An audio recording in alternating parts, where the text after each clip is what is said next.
මේ පාර විශ්‍රාම වැටුප රුපියල් 2500කින් අඩු වෙලාද? මේ පාර පෙන්ෂන් එක ගිය පාරට වඩා රුපියල් 2500ක් අඩු වෙන්න හේතුව මිස්ටර් පෙන්ෂන් අද පැහැදිලි කරනවා. 2025 අයවැය යෝජනා අනුව 2018ට කලින් විශ්‍රාම ගිය සියලුම විශ්‍රාමිකයන්ගේ විශ්‍රාම වැටුප 2018ට ගැලපීම 2025 ජූලි මාසයේ සිට ආරම්භ කරා. මේ විදියට වැටුප ගලපද්දී නියමිත වේලාවට විෂමතා ඉවත් කරන්න බැරි වුණ විශ්‍රාමිකයන්ට රුපියල් 2500ක අන්තර්කාලීන දීමනාවක් ගෙවනු ලැබුවා.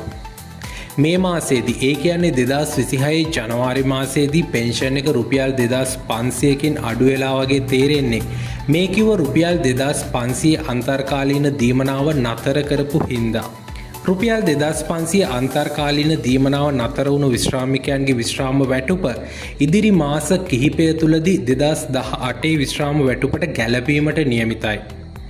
මේ වගේ තොරතුරු දැනගන්න ලංකාවේ වැඩිම විශ්‍රාමික පිරිසක් නරඹන මිස්ටර් පෙන්ෂන් YouTube channel එක subscribe කරලා තියාගන්න කියලා ආරාධනා කරනවා.